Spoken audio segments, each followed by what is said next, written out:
ನಮಸ್ಕಾರ ಸ್ನೇಹಿತರೆ, ಎಲ್ಲರೂ ಹೇಗಿದ್ದೀರಾ? ನಾನು ಚೆನ್ನಾಗಿದ್ದೀನಿ, ನೀವೆಲ್ಲರೂ ಚೆನ್ನಾಗಿದ್ದೀರಾ ಅಂತೇಳಿ ಭಾವಿಸ್ತಾ ಇದ್ದೀನಿ. ನಾನು Manjula Murali Mohan. Welcome to Manju's vlog. ಎಲ್ಲರದು ಏಕಾದಶಿ ವ್ರತ ಹೇಗಾಯಿತು? ಚೆನ್ನಾಗಾಯಿತು ಅಂತ ನಾನು ಭಾವಿಸಿದ್ದೀನಿ. ಯಾರ್ಯಾರೆಲ್ಲ ಇವತ್ತಿನ ಬೆಳಿಗ್ಗೆವರೆಗೂ ಪಾರಾಯಣ ಮಾಡಿದ್ರಿ, ಪೂರ್ತಿ ದಿನ ಮಾಡಿ ಅಂಥೇಳಿ ಕಮೆಂಟ್ ಮಾಡಿ ತಿಳಿಸಿ. ನಿನ್ನೆ ನನ್ನ ಏಕಾದಶಿ ವ್ರತ ತುಂಬ ಚೆನ್ನಾಗಾಯಿತು. ನಿನ್ನೆ ಪೂರ್ತಿ ದಿನ ಟೈಮ್ ಎಷ್ಟು ಚೆನ್ನಾಗಿ ಹೋಯಿತು ಅಂದರೆ ತುಂಬ ಈಸಿಯಾಗಿ ಹೊರಟೋಯ್ತು. ಒಂದಷ್ಟು ಹೂ ತಂದಿದ್ದೆ ಮಾರ್ಕೆಟಿಂದ ಮೊನ್ನೆ ನಾನು ಏಕಾದಶಿಗೆ ಅಂತಲೇ ಸೋಮವಾರ ಇತ್ತಲ್ಲ, ವಾರ ಮಾಡಬೇಕು, ಹಾಗೆ ಏಕಾದಶಿ ಇದೆ ಅಂಥೇಳಿ ಮಾರ್ಕೆಟ್ಗೆ ಹೋಗಿ ಹೂವೆಲ್ಲ ತೊಗೊಂಡು ಬಂದಿದ್ದೆ. ಹೂವನ್ನೆಲ್ಲ ಕಟ್ಟೋ ಕೆಲಸನೇ ನಾನೇ ಇಟ್ಕೊಂಡಿದ್ದೆ, ಕಟ್ಟಿರೋ ತೊಗೊಂಡು ಬರಲಿಲ್ಲ. ಕಟ್ಟೋಣ, ಯಾಕೆಂದರೆ ಟೈಮ್ ಪಾಸ್ ಆಗಬೇಕಲ್ವ, ಅದರಿಂದ ಹೂ ಕಟ್ಕೊಂಡು ನಾನು ರಾತ್ರಿ ಒಂದು ಮಹಾಭಾರತ ವೆಬ್ ಸೀರಿಯಲ್ ನೋಡಿದೆ. ನಾನು ಸುಮಾರು ಒಂದು 20 ಎಪಿಸೋಡ್ ನೋಡಿದೆ. ತುಂಬ ಚೆನ್ನಾಗಿ ಅನ್ನಿಸ್ತು. ಅದಾದಮೇಲೆ ಸುಮಾರು ಹೊತ್ತು ರಾಮನಾಮ ಬರೆದೆ. ಸಂಜೆ ನಾನು ಸ್ನಾನ ಮುಗಿಸಿ ರಾಮನಾಮ ಬರೆದು ರಾತ್ರಿ ಮಲ್ಕೊಳ್ಳೋದ್ರೊಳಗಡೆ ನನಗೆ 11:10 ಆಗಿತ್ತು ಟೈಮು. ಇನ್ನೂ ಸ್ವಲ್ಪ ಹೊತ್ತು ಎದ್ದಿರೋಣ ಅಂತೇಳಿ ಟ್ರೈ ಮಾಡಿದೆ, ಬಟ್ ಆಗಲಿಲ್ಲ. ಸರಿ ಮಲ್ಕೊಂಡ್ಬಿಟ್ಟೆ. 11-11:30 ಆಯಿತು ಮಲ್ಗೋದ್ರೊಳಗಡೆ. ಬೆಳಿಗ್ಗೆ ಎದ್ದೋಳೋ ಅಷ್ಟರಲ್ಲಿ 4:10 ಆಗಿತ್ತು ಟೈಮು. ಬೆಳಿಗ್ಗೆ ಬೇಗನೆ ಎಚ್ಚರಿಕೆ ಆಗೋಯಿತು. ರಾತ್ರಿ ನಮ್ಮದು ಮಾರ್ಬಲ್ಸ್ ಆಗಿರೋದ್ರಿಂದ ತುಂಬ ಥಂಡಿ ಆಗೋಯಿತು. ಕುತ್ಕೊಳ್ಳೋಕ್ಕೆ ಆಗ್ತಾಯಿರಲಿಲ್ಲ, ತುಂಬ ಥಂಡಿ ಅನ್ನಿಸ್ತಾಯಿತ್ತು, ಶೀತ ಅನ್ನಿಸ್ತಾಯಿತ್ತು. ಆದ್ದರಿಂದ ಜಮಖಾನ ಹಾಕ್ಕೊಂಡು ಮಲ್ಕೊಂಡೆ. ಆದರೂ ಕೋಲ್ಡ್ ಜಾಸ್ತಿ ಆಗೋಗಿತ್ತು. ರಾತ್ರಿ ಎಲ್ಲ ಮೂಗು ಸೋರ್ತಾನೆ ಇತ್ತು, ತುಂಬಾ ಕೋಲ್ಡ್ ಆಗೋಗ್ತಿತ್ತು. ತುಂಬ ಚಳಿ ಆಗ್ತಿತ್ತು ರಾತ್ರಿ ಅಂತೂ. ಬಟ್ ಒಂದು ದಿನ ಏನೂ ಮಾಡೋಕ್ಕಾಗಲ್ಲ, ಮಲಗಲೇಬೇಕಲ್ಲ, ಸೊ ಮಲಗಿದೆ. ಈಗಲೂ ಕೂಡ ಸ್ವಲ್ಪ ಕೋಲ್ಡ್ ಆಗಿದೆ. ಏನು ಮಾಡೋಕ್ಕಾಗಲ್ಲ, ಒಂದೊಂದು ದಿವಸ ಆಗತ್ತೆ, ಸೊ ಅಡ್ಜಸ್ಟ್ ಮಾಡ್ಕೋಬೇಕು. ನನಗೆ ನೆಲದ ಮೇಲೂ ಮಲ್ಕೊಂಡು ಅಭ್ಯಾಸ ಇದೆ. ಎಲ್ಲನೂ ನಾನು ನೋಡಿದ್ದೀನಿ, ಎಲ್ಲ ಥರನೂ ಅಡ್ಜಸ್ಟ್ ಮಾಡ್ಕೊಂಡು ಬಿಟ್ಟಿದ್ದೀನಿ. ಸೊ ಅದರಿಂದ ನನಗೇನು ಕಷ್ಟ ಅನ್ನಿಸ್ಲಿಲ್ಲ. ಆದರೆ ಒಂದು ಜಮಖಾನನಾದರೂ ಹಾಕ್ಕೊಂಡು ಮಲ್ಕೊಳ್ಳೋಣ ಅಂಥೇಳಿ ಮಲ್ಕೊಂಡೆ.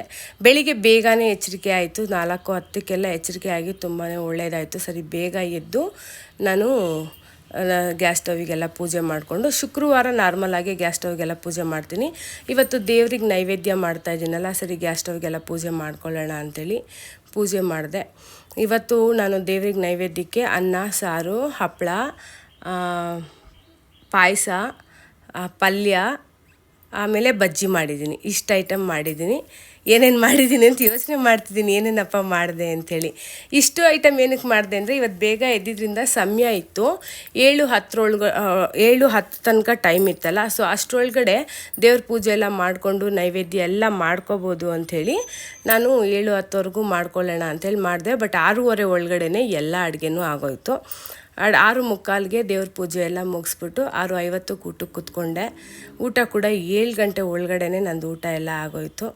ಸೊ ದ್ವಾದಶಿ ಪಾರಾಯಣನ ಹೀಗೆ ಮಾಡಿದೆ. ಈಗ ನಾನು ಮನೆಯಲ್ಲಿರೋದ್ರಿಂದ ಈ ಥರ ಕೆಲವೊಂದು ದ್ವಾದಶಿಗಷ್ಟೇ ನಾನು ಹಬ್ಬದ ಅಡುಗೆ ಅಂತ ಮಾಡ್ತೀನಿ. ಎಲ್ಲ ದ್ವಾದಶಿ ದಿನಗಳು ಮಾಡಲ್ಲ. ಅಂದರೆ ನನ್ನ ಮೂಡ್ ಸ್ವಿಂಗ್ಸು, ಹಾಗೆ ನನ್ನ ಬಾಡಿ ಯಾವ ಥರ ಇರುತ್ತೆ, ಅವತ್ತು ಇಷ್ಟೆಲ್ಲ ಮಾಡೋಕ್ಕಾಗತ್ತಾ, ಅದನ್ನು ನೋಡ್ಕೊಂಡು ಅನುಕೂಲ ನೋಡ್ಕೊಂಡು ಮಾಡ್ಕೋತೀನಿ. ಇಲ್ಲ ಅಂದರೆ ಗೋಧಿ ಹಲ್ವಾ ಅಥವಾ ಗೋಧಿ ಕಿಚಡಿ ಅಥವಾ ಪೊಂಗಲ್ ಏನಾದರೂ ಒಂದು ಮಾಡಿ, ಒಂದು ಪಾಯಸ ಏನಾದರೂ ಮಾಡಿಬಿಟ್ಟು ನೈವೇದ್ಯಕ್ಕೆ ಇಟ್ಬಿಟ್ಟು ಪಾರಾಯಣ ಮಾಡಿಬಿಡ್ತೀನಿ. ಈ ರೀತಿ ಕೂಡ ಮಾಡ್ತೀನಿ. ಸೊ ಒಂದೊಂದು ದಿವಸ ಒಂದೊಂದು ಥರ ಮಾಡ್ತಾ ಇರ್ತೀನಿ. ಅನುಕೂಲ ಹೆಂಗಾಗುತ್ತೋ ಹಾಗೆ. ಕೆಲವು ಸಾರಿ ವಿಪರೀತ ತಲೆನೋವು ಬಂದಿರುತ್ತೆ, ಕೆಲವು ಟೈಮ್ ಮಾಡೋಕ್ಕೆ ಆಗೋದಿಲ್ಲ. ಆ ಥರ ದಿನಗಳಲ್ಲಿ ಇಷ್ಟೊಂದು ಅಡುಗೆ ಮಾಡಲ್ಲ. ಇವತ್ತು ನನಗೆ ಮನಸ್ಸು ಕೂಡ ತುಂಬ ಚೆನ್ನಾಗಿತ್ತು, ಬಾಡಿ ಕೂಡ ಸಪೋರ್ಟ್ ಮಾಡ್ತು. ಇದೆಲ್ಲ ಮಾಡಿ ದೇವ್ರಿಗೆ ನೈವೇದ್ಯ ಮಾಡೋಣ ಅಂತ ಅನ್ನಿಸ್ತು. ಎಲ್ಲನೂ ಮಾಡಿದೆ. ಕೋಸಂಬರಿ ಮಾಡ್ತಾಯಿದ್ದೀನಿ. ಈಗ ಕೋಸಂಬರಿ ಮಾಡಿದ್ಮೇಲೆ ಪಾಯಸ ಮಾಡ್ತೀನಿ. ನನಗೆ ಏಕಾದಶಿ ವ್ರತ ಕಂಪ್ಲೀಟ್ ಮಾಡಿಬಿಟ್ನಲ್ಲ, ನನಗೇನೋ ಒಂಥರ ಸಾಧನೆ ಮಾಡಿಬಿಟ್ಟಿದ್ದೀನಿ ಅನ್ನೋ ಫೀಲಿಂಗಲ್ಲಿ ಇರ್ತೀನಿ ಯಾವಾಗ್ಲೂ. ಏನಂದರೆ ಪ್ರತಿ ಸಾರಿನೂ ಅಷ್ಟೇ, ನಾನು ಏಕಾದಶಿ ವ್ರತ ಮಾಡಿಬಿಟ್ಟೆ ಅಂದರೆ ನನಗದೊಂಥರ ಸಾಧನೆ ಅನ್ನಿಸ್ತಾ ಇರುತ್ತಪ್ಪ, ಏನೋ ಒಂದು ಸಾಧಿಸ್ಬಿಟ್ಟಿದ್ದೀನಿ ಅಂತ. ನಾನು ದೇವರಿಗೆ ತುಂಬಾ ಹೆದರ್ತೀನಿ, ಮತ್ತು ದೇವ್ರ ಮೇಲೆ ನನಗೆ ತುಂಬ ಭಕ್ತಿ.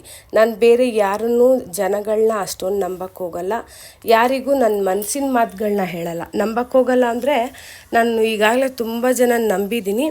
ನಮ್ಮ ಕಷ್ಟಗಳನ್ನ ಅವ್ರಗಳ ಹತ್ರ ಹೇಳ್ಕೊಳಕ್ಕೆ ಹೋಗಲ್ಲ. ಏನೇ ತೊಂದರೆ ಇದ್ದರೂ ಕೂಡ ನಾನು ನನ್ನಲ್ಲೇ ಇಟ್ಕೋತೀನಿ ಅಥವಾ ದೇವ್ರ ಹತ್ರ ಹೇಳ್ಕೊತೀನಿ, ಬೇರೆ ಯಾರಿಗೂ ಹೇಳ್ಕೊಳಲ್ಲ. ಹೇಳ್ಕೊಳ್ಳೋದ್ರಿಂದ ನಮ್ಮ ಹತ್ರ ಅವ್ರು ಕೇಳ್ತಾರೆ, ಮತ್ತೊಂದು ಕಡೆ ಹೇಳ್ತಾರೆ, ಅದು ನಮ್ಮ ಬಗ್ಗೆ ಬೇರೆ ಥರನೇ ಬಿಂಬಿಸ್ಬಿಡ್ತಾರೆ. ಅದು ನನಗೆ ಅಷ್ಟಾಗಿ ಇಷ್ಟ ಆಗೋದಿಲ್ಲ. ಆದ್ದರಿಂದ ನಾನು ಯಾರ ಹತ್ರನೂ ಏನೂ ಹೇಳ್ಕೊಳ್ಳೋದಿಲ್ಲ. ತುಂಬ ಆಪ್ತರು ಒಂದಿಬ್ಬರಿದ್ದಾರೆ, ಅವ್ರಗಳ ಹತ್ರ ಮಾತ್ರ ನನ್ನ ಪೂರ್ತಿ ವಿಷಯಗಳನ್ನೇನಾದರೂ ಹೇಳ್ತೀನಿ. ಅಂದರೆ ನಾನು ನನ್ನನ್ನು ಎಷ್ಟು ನಂಬ್ಕೋಬೋದೋ ಇವರನ್ನು ಅಷ್ಟೇ ನಂಬ್ಕೋಬೋದು ಅಂದರೆ ಒಂದಿಬ್ಬರನ್ನ ಮಾತ್ರ ತುಂಬ ನಂಬಿದ್ದೀನಿ. ಅವ್ರು ನನ್ನ ಸ್ನೇಹಿತರು, ಅವ್ರುಗಳನ್ನ ಅಷ್ಟೇ ಹೇಳ್ಕೊತೀನಿ. ಅವರು ಕೂಡ ಅವ್ರದ್ದೇನಿದೆ ಪೂರ್ತಿ ನನ್ನ ಹತ್ರ ಹೇಳ್ಕೊತಾರೆ. ಆದ್ದರಿಂದ ಅವ್ರ ಹತ್ರ ಅದನ್ನೆಲ್ಲ ಶೇರ್ ಮಾಡ್ಕೋತೀನಿ. ಮತ್ತಿನ್ನೇನೇ ಇದ್ದರೂ ನಾನು ದೇವರನ್ನ ಅಷ್ಟೇ ನಂಬ್ತೀನಿ, ದೇವ್ರ ಹತ್ರ ಅಷ್ಟೇ ನನ್ನ ಕಷ್ಟಗಳನ್ನ ಹೇಳ್ಕೊತೀನಿ. ಸ್ವಾಮಿ ಒಬ್ಬನೇ ನನ್ನ ಕಷ್ಟಗಳನ್ನ ಪರಿಹಾರ ಮಾಡೋಕ್ಕಾಗೋದು ಅನ್ನೋ ನಂಬಿಕೆ ನನಗೆ. ಆದ್ದರಿಂದ ದೇವ್ರ ಹತ್ರ ಹೇಳ್ಕೊತೀನಿ. ಸೊ ಇವಾಗ ಬಜ್ಜಿ ಬಜ್ಜಿ ಮಾಡ್ಕೊತಾ ಇದ್ದೀನಿ. ಬೆಳಿಗ್ಗೆ 7 ಗಂಟೆಗೆ ಊಟ ಇವತ್ತು ಮುಗಿಸ್ಬಿಡ್ತೀನಿ ಅಂತ ಅಂದ್ಕೊಳ್ತೀನಿ. ನನಗೆ ಏಕೆಂದರೆ ಅಷ್ಟು ಬೆಳಿಗ್ಗೆ ನನಗೆ ಊಟನೇ ಮಾಡೋಕ್ಕಾಗ್ತಿರ್ಲಿಲ್ಲ. ಬಟ್ ಏಕಾದಶಿ ದಿನ ಊಟ ಅಷ್ಟೊತ್ತಿಗೆ ಮಾಡಲೇಬೇಕು, ಅಡ್ಜಸ್ಟ್ ಮಾಡ್ಕೊಳ್ಳೇಬೇಕಲ್ಲ, ಮಾಡೇ ಮಾಡ್ತೀನಿ. 7 ಗಂಟೆ ಒಳಗಡೆ ಊಟ ಆಯಿತು. ಆಮೇಲಿಂದ ಏಕಾದಶಿ ಮುಗಿದ್ಮೇಲೆ ದ್ವಾದಶಿ ಪಾರಾಯಣ ನಾವೇನು ಬೆಳಿಗ್ಗೆ 7 ಗಂಟೆಗೆ ಊಟ ಮಾಡ್ತೀವಿ, ಅದಾದ ನಂತರ ಮತ್ತೆ ಊಟ ಮಾಡೋ ಹಾಗಿಲ್ಲ. ಒಂದೇ ಊಟ ಇವತ್ತು. ಬೆಳಿಗ್ಗೆ ನಾವೇನು ಪಾರಾಯಣ ಟೈಮಿಗೆ ಮಾಡ್ತೀವಿ ಅದೊಂದೇ ಸಮಯಕ್ಕಷ್ಟೇ ಊಟ ಮಾಡ್ಕೋಬೇಕು. ಮತ್ತೆ ಪದೇ ಊಟ ಮಾಡೋ ಹಾಗಿಲ್ಲ. ಹಾಲು, ಹಣ್ಣು, ಜ್ಯೂಸು ಈ ಥರದ್ದೇನಾದರೂ ನೀವು ತೊಗೋತಾ ಇರ್ಬೋದು ಬೇಕಿದ್ರೆ. ಆದರೆ ಊಟನ ಮತ್ತೆ ಮಾಡೋ ಹಾಗಿಲ್ಲ, ಒಂದೇ ಸಮಯಕ್ಕೆ ಮಾಡಬೇಕು. ಪಾಯಸ ಮಾಡ್ತಾಯಿದ್ದೀನಿ. ಪಾಯಸ ಮಾಡ್ಕೊಂಡು ಮಕ್ಕಳು ಎಲ್ಲರೂ ಮಲಗಿದ್ದಾರೆ. ಬೇಳೆ ಸಾರು ಮಾಡ್ಕೊತಾ ಇದ್ದೀನಿ. ಬೇಳೆ ಸಾರಿಗೆ ಇಡ್ಲಿ ಹಿಟ್ಟಿದೆ. ಚಿನ್ನಿಗೆ ಬೇಳೆ ಸಾರು ಮತ್ತು ಇಡ್ಲಿ ಮಾಡಿ ಚಟ್ನಿ ಮಾಡಿ ಕೊಟ್ಟು ಕಳ್ಸಿದ್ರೆ ಆಯಿತು. ಸೊ ಅದಕ್ಕೆ ಪ್ಲ್ಯಾನ್ ಮಾಡಿ ಈ ಥರ ಮಾಡ್ಕೊಂಡ್ಬಿಟ್ಟೆ. ಸೊ ದೇವ್ರ ನೈವೇದ್ಯನೂ ಸ್ವಾಮಿ ಕಾರ್ಯ ಸ್ವಕಾರ್ಯ ಎರಡೂ ಆಗುತ್ತೆ ಅನ್ನೋ ಥರ. ಇಲ್ಲಾಂದರೆ ಚಿನ್ನಿಗೂ ತಿಂಡಿ ಮಾಡಬೇಕಾಗತ್ತೆ. ನಿದ್ರೆ ಅಂದರೆ ನಿದ್ದೆ ಬರೋ ಥರನೇ ಇದೆ ನನಗೆ. ಆದ್ರೂ ನಾನು ಆದರೆ ಇವತ್ತು ಮಲ್ಕೊಳ್ಳೋ ಹಾಗಿಲ್ಲ, ಮಲ್ಕೋಬಾರ್ದು. ಸೊ ಪೂರ್ತಿ ದಿವಸ ಎದ್ದೇ ಇರಬೇಕು. ನಿನ್ನೆ ಎಲ್ಲ ಉಪವಾಸ ಮಾಡಿದ್ದೀವಿ, ಸರಿ ಸುಸ್ತಾಗಿದೆ, ಸರಿ ಇವತ್ತು ಮಲ್ಗೋಣ ಅಂದರೆ ಮಲ್ಕೊಳ್ಳೋ ಹಾಗಿಲ್ಲ, ಮಲ್ಕೋಬಾರ್ದು ಅಂತ ಹೇಳ್ತಾರೆ. ಸೊ ಆದ್ದರಿಂದ ತುಂಬ ಕೆಲಸಗಳನ್ನ ಇಟ್ಕೊಂಡಿದ್ದೀನಿ. ಈಗ ಏನೇನು ಕೆಲಸಗಳು ಮಾಡಬೇಕು ಅಂತ. ವಿಡಿಯೋಗಳಂತೂ ಯಾವುದೂ ಮಾಡಲ್ಲ ಇವತ್ತು ಕೂಡ, ಏಕೆಂದರೆ ನನಗೆ ಇವತ್ತು ಇನ್ನೂ ಮಾಡಲ್ಲ, ನಾಳೆ ಮೇಲೆ ಮಾಡ್ತೀನಿ. ಸ್ವಲ್ಪ ಸುಸ್ತಿದೆ, ಸ್ವಲ್ಪ ಆಯಾಸ ಇದೆ. ಮನೆಯಲ್ಲಿ ಇದ್ದು ಮಾಡೋರಿಗೂ ಇಷ್ಟು ಸ್ವಲ್ಪ ಅಂದರೆ ಸುಸ್ತಾಗತ್ತೆ, ಎಲ್ಲ ಆಗುತ್ತೆ. ಪಾಪ ಕೆಲವ್ರು ಕೆಲಸಕ್ಕೆ ಹೋಗಿ ಬಂದು ದೇವ್ರ ಮೇಲೆ ತುಂಬ ನಂಬಿಕೆ ಇಟ್ಟು ಮಾಡೋ ಅಂಥವ್ರು, ಅವ್ರಿಗೂ ಎಷ್ಟು ಕಷ್ಟ ಆಗುತ್ತೆ. ಆದರೂ ಕೂಡ ಅವರು ಇಷ್ಟಪಟ್ಟು ದೇವ್ರ ಸೇವೆ ಮಾಡ್ತಾರೆ. ಅವ್ರಿಗೆ ಖಂಡಿತ ಭಗವಂತ ಕೈ ಹಿಡಿದು ಕಾಪಾಡ್ತಾನೆ. ಇದೊಂದು ವ್ರತ ನಮಗೆ ನಾಳೆ ಏನೋ ಒಂದು ಬೆಟ್ಟದಷ್ಟು ಕಷ್ಟ ಬರ್ತಿದೆ ಅನ್ನೋವಾಗ ಅದು ಚಿಕ್ಕದಾಗಿ ಹೋಗ್ಬಿಡುತ್ತೆ. ಒಂದು ಆನೆ ಮುಂದೆ ಇರುವೆ ಏನಕ್ಕೂ ಲೆಕ್ಕಕ್ಕಿಲ್ಲ ಅನ್ನೋ ಹಂಗೆ ಅಷ್ಟು ದೊಡ್ಡ ಕಷ್ಟ ಏನು ಬರುತ್ತೆ ಅದು ಇರುವೆ ರೀತಿ ಪರಿಹಾರ ಆಗಿಬಿಡುತ್ತೆ. ಆದ್ದರಿಂದ ನಾವು ಏಕಾದಶಿ ವ್ರತ ಮಾಡಿದ್ರೆ ನಮಗದು ಪುಣ್ಯ ಲಭಿಸುತ್ತೆ. ಎಷ್ಟೋ ಜನ ಒಂದು ಪಂಗಡದವ್ರು ಅಷ್ಟೇ ಮಾಡಬೇಕು, ನಾವು ಮಾಡಬಾರ್ದು, ನೀವು ಮಾಡಬಾರ್ದು ಅಂತ ಹೇಳ್ತಾರೆ. ಹಾಗೆಲ್ಲ ಏನೂ ಇಲ್ಲ, ಪ್ರತಿಯೊಬ್ಬರೂ ಮಾಡಬೇಕು. ಇದು ನೀವು ನೋಡಿದ್ದೀರ, ಗಮನಿಸಿ, ಎಲ್ಲ ವ್ರತ ಒಂದು ದಿವಸಕ್ಕೆ ಕಂಪ್ಲೀಟ್ ಆಗಿಬಿಡುತ್ತೆ. ಎಲ್ಲ ವ್ರತಗಳು ಪೂಜೆಗಳು ಬೆಳಿಗ್ಗೆ ಕುತ್ಕೊಂಡ್ರೆ ಸಂಜೆ ಒಳಗಡೆ ಮುಗ್ದೋಗ್ಬಿಡುತ್ತೆ. ಆದರೆ ಏಕಾದಶಿ ಒಂದಕ್ಕೆ ಮಾತ್ರ 3 ದಿನ ಅಂತಲೇ ಆಗುತ್ತೆ. ಯಾಕೆಂದ್ರೆ ದಶಮಿ, ಏಕಾದಶಿ, ದ್ವಾದಶಿ. ದಶಮಿ ಒಂದು ಹೊತ್ತೂಟ, ಹಾಗೆ ನಿನ್ನೆ ಪೂರ್ತಿ ಏಕಾದಶಿ ಪೂರ್ತಿ ದಿನ ಉಪವಾಸ, ದ್ವಾದಶಿ ಒಂದಿನ ಊಟ. ಇದು ಒಂಥರ ಉಪವಾಸ ನಾವೇನು ಮಾಡ್ತಿದ್ದೀವಿ ಅದೊಂಥರ ಪರೀಕ್ಷೆ. ನಾವಿದ್ದೀವಿ 3 ದಿನ ಇರೋಕ್ಕಾಗತ್ತಾ ಇಲ್ವಾ, ನಮ್ಮ ಕೈನಲ್ಲಿ ನಾವು ಸಾಧಿಸ್ತೀವ ಇಲ್ವಾ ಅನ್ನೋ ಥರ. ಏನಾದರೂ ಮಾಡಬೇಕಂದ್ರೆ ದೃಢ ಸಂಕಲ್ಪ ಮಾಡಿ, ಇಲ್ಲ ನಾವು ಮಾಡ್ತೀವಿ, ನಮ್ಮ ಕೈಲಿ ಆಗತ್ತೆ ಅಂದ್ಕೊಂಡು ಮಾಡಿದ್ರೆ ಖಂಡಿತ ಆಗಿಬಿಡತ್ತೆ, ಮಾಡೇ ಮಾಡ್ತೀವಿ. ಹಾಗೆ ನಿನ್ನೆ ನನಗೆ ಕೆಲವೊಂದಷ್ಟು ಏಕಾದಶಿಗಳಲ್ಲಿ ಉಪವಾಸ ಬಿಡೋ ಥರ ಆಗಿಬಿಡುತ್ತೆ. ಕೆಲವೊಂದು ಸಾರಿ ಏನಾಗುತ್ತೆ, ನೀರು ಕುಡಿದ್ಬಿಡ್ತೀನಿ. ಕೆಲವೊಂದು ಸಾರಿ ಸಂಜೆ 6 ಗಂಟೆ ಮೇಲೆ ಬಿಡ್ತೀನಿ. ವಿಪರೀತ ತಲೆನೋವೇನಾದರೂ ಬಂತು, ಈ ಥರ ಎಲ್ಲ ತೀರಾ ಸುಸ್ತಾಗ್ತಿದೆ ಅನ್ನೋವಾಗ ಅನಿವಾರ್ಯ ನಾನು ದೇವ್ರ ಹತ್ರ ಬೇಡ್ಕೊಂಡು, ಅಪ್ಪ ನನ್ನ ಕೈಲಿ ಏನೂ ಮಾಡೋಕ್ಕಾಗ್ತಿಲ್ಲ ಅಂಥೇಳಿ ಬಿಡ್ತೀನಿ. ಕೆಲವು ಸಾರಿ ತುಂಬಾ ತಲೆನೋವು ಬಂದರೂ ನಾನು ಯಾರನ್ನೂ ಮಾತಾಡ್ಸ್ತೀರ ಒಂದು ಕಡೆ ಕುತ್ಕೊಬಿಡ್ತೀನಿ, ಇಲ್ಲ ಮಲ್ಕೊಬಿಡ್ತೀನಿ. ಹೀಗೇನಾದರೂ ಮಾಡಿನಾದರೂ ಟೈಮ್ ಸ್ಪೆಂಡ್ ಮಾಡ್ತೀನಿ. ಒಟ್ಟಿನಲ್ಲಿ ಟೈಮ್ನ ಕಳಿಸ್ಬೇಕು ಇವತ್ತು ರಾತ್ರಿ ಅಂಥೇಳಿ ಪ್ರಯತ್ನ ಅಂತೂ 100% ಮಾಡ್ತೀನಿ. ಅಡುಗೆ ನೈವೇದ್ಯ ಎಲ್ಲ ಆಯಿತು, ಅಡುಗೆ ಎಲ್ಲ ಮಾಡಿ ಇಟ್ಬಿಟ್ಟು ಬಂದೆ. ಸರಿ, ದೇವ್ರ ಮನೇಲೀಗ ದೀಪದ ಬತ್ತಿಗಳೆಲ್ಲ ಬದಲಾಯಿಸಿ ಹೂವಿಟ್ಟು ಪೂಜೆ ಮಾಡ್ಕೋಬೇಕು. ಅದು ಮಾಡೋದ್ರೊಳಗಡೆ ನೆಲ ಎಲ್ಲ ಕ್ಲೀನ್ ಮಾಡಿಕೊಂಡು ಮತ್ತೆ ರಂಗೋಲಿ ಎಲ್ಲ ಹಾಕ್ಕೊಂಡು ಈಗ ದೀಪ ಹಚ್ಚಿ ಹೂವಿಟ್ಟು ಪೂಜೆ ಮಾಡ್ತೀನಿ. ಮತ್ತು ಈಗ ಒಂದಷ್ಟು ಟೈಮು ರಾಮನಾಮ ಬರೆದು ಮತ್ತು ಮಹಾಲಕ್ಷ್ಮಿ ಅಷ್ಟಕಂನ ಪಠನೆ ಮಾಡ್ತೀನಿ. ಅದಾದ ನಂತರ ಪೂಜೆ ಮುಗಿಸ್ತೀನಿ.